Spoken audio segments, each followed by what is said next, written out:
Hello student, जैसा आप सभी जानते हैं आज क्लास 10th आईसीएसई का फिजिक्स का पेपर था। तो कुछ सोल्यूशन के साथ जैसे पहला क्वेश्चन है या कुछ चेंजेस थे मैंने डिस्कस करा देन कि बॉडी जो है वो टू इक्वल फोर्सेस रखती है, opposite forces, but body pivoted नहीं है।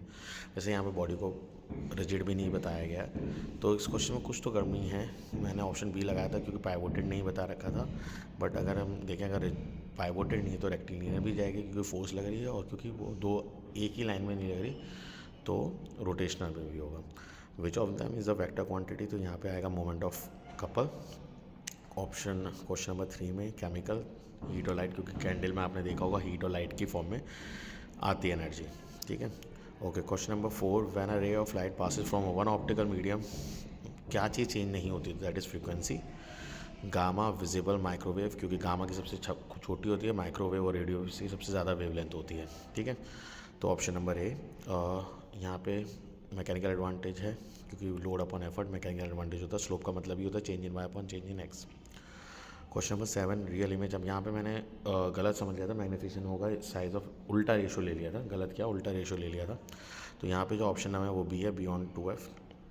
फिर 7th वाले में 8th वाले में भी देखो मैंने बनाया है, तो यहाँ पे इंसिडेंट रे जो निकलेगी वो ये 30 डिग्री के साथ निकली है सरफेस, और तो यहाँ पे 60 होगा, 120 नहीं होगा। 120 तो उन इंसिडेंट रे और रिफ्लेक्टेड के बीच का एंगल है बेटा। इंसिडेंट रे को हम आगे प्रोड्यूस करते हैं और वहाँ से कितनी मुड़ी रिफ्लेक्टेड के लिए, ये होता है एंगल ऑफ डिवीजन, तो दैट इज़ 60 डिग्री।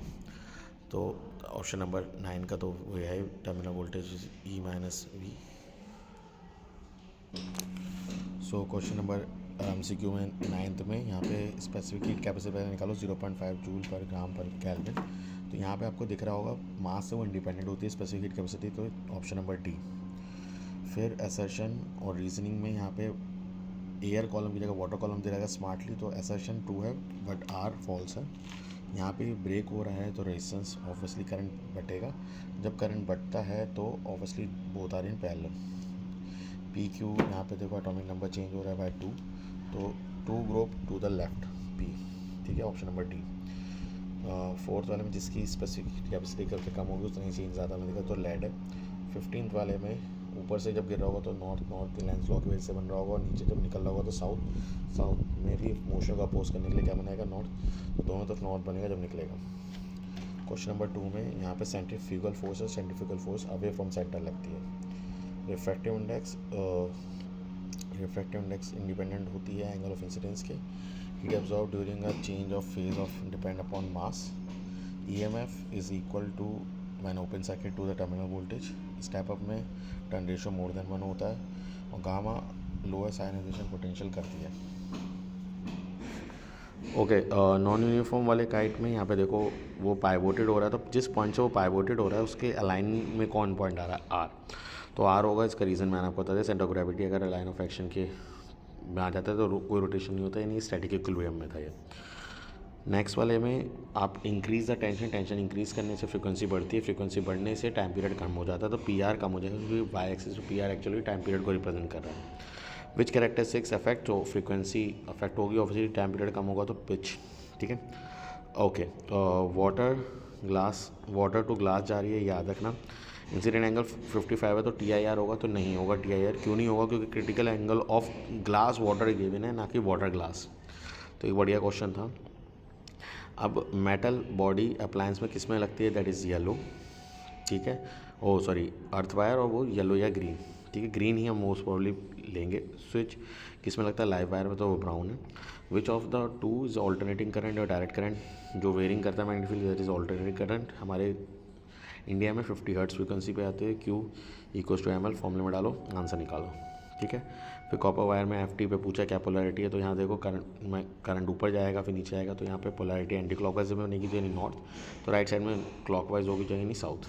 दो मैग्नेटिक फील्ड बना दी। करंट लॉन्ग पीरियड टाइम के लिए अगर करेंगे तो रेजिस्टेंस बढ़ेगा, क्योंकि रेजिस्टेंस इसलिए ही बढ़ता है क्योंकि रेजिस्टिविटी बढ़ती है, तो दोनों इंक्रीज़ करेंगे।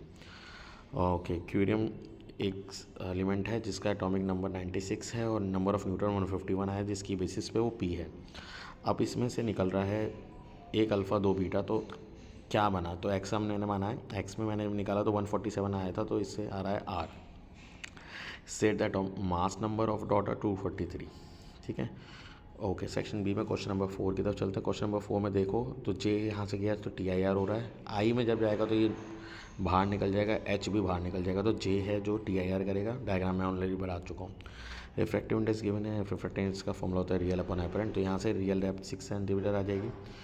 ओके, अब वो बोल रहा है अगर ब्लू और येलो किस में एपरेंट डेप्थ ज़्यादा होगी, तो देखो एपरेंट डेप्थ इन्वर्सली प्रोपोर्शनल होती है रिफ्रैक्टिव इंडेक्स के, रिफ्रैक्टिव इंडेक्स इन्वर्सली प्रोपोर्शनल होता है वेवलेंथ की। तो वेवलेंथ एक तरीके से मोटा मोटा डायरेक्टली प्रोपोर्शन हो गया एपरेंट डेप्थ की, तो जिसकी वेवलेंथ ज़्यादा है तो ब्लू की वेवलेंथ कम होती है, येलो की ज़्यादा होती है, एपरेंट डेप्थ भी उसकी ज़्यादा हो जाएगी।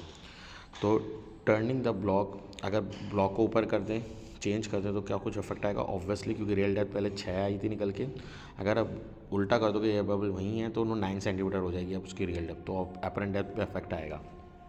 ठीक है, सो 2F पे रख के इमेज ये बनती है। ठीक है, वो पूछ रहे हैं अगर एक ग्रेटर फोकल लेंथ ले लें, फोकल लेंथ बड़ी है, तो फोकल लेंथ बड़ी है तो यानी वो कम थोड़ा दूर पे जाके पास करवाएगी, दूर पे जाकर पास करेगी, यानी वो दूर इमेज बनाएगा, और अगर वो दूर इमेज बनाएगा तो लार्जर इमेज बनेगी। क्वेश्चन नंबर 5 में कॉनकेव है तो फोकल लेंथ नेगेटिव होगी, यू -45 है, वी -30 है, 1/f के फॉर्म में डालो तो -90 आ रहा है, जो सही भी है। PR और RS, देखो RS ज़्यादा डिवेट कर रही है, PR कम डिवेट कर रही है, तो PR ज़्यादा डिवेट करने की वजह से, RS ज़्यादा डिवेट करने की वजह से ये ज़्यादा आपको डिस्प्लेसमेंट दिखाएगी, लेटरल डिस्प्लेसमेंट। PQ की स्पीड कम नहीं हुई होगी, इसलिए इसने डिविएशन कम दिखाया, तो ये ग्रेटर स्पीड है। और स्कैटरिंग वेवलेंथ से इन्वर्सली प्रोपोर्शन होती है, तो वो इसलिए कम हुई कि उसकी वेवलेंथ ज़्यादा थी, तो PQ की वेवलेंथ ज़्यादा है और RS की कम है, इसलिए वो स्कैटर्ड भी ज़्यादा होगी। नेम द रेडिएशन जो क्वार्ट प्रिज्म से which quartz prism is use to study the spectrum, that is ultraviolet radiation, which are use to remote sensing, तो दैट इज़ इंफ्रारेड, और ट्रैफिक सिग्नल्स में विजिबल लाइट ही mostly use होती है। Name one property common, सब speed of light से travel करते हैं इन वैक्यूम। अब इसके बाद के क्वेश्चंस मैं आज शाम तक आप लोगों पे अपलोड कर दूंगा, अभी फ़िलहाल इनको देखिए। येस, प्रीवियस वाली वीडियो में कुछ क्वेश्चंस में डाउट थे, वो जल्दी सॉल्व करा, क्वेश्चन को मिस इंटरप्ट कर दिया, उसकी वजह से सॉरी अगर उससे कोई इनकन्वीनियंस आया हो। इस वीडियो को देख लीजिए, स्टिल अगर कोई करेक्शन होगा तो मैं पिन कमेंट में डाल दूँगा। God bless you, take care, bye bye, see you and subscribe the channel.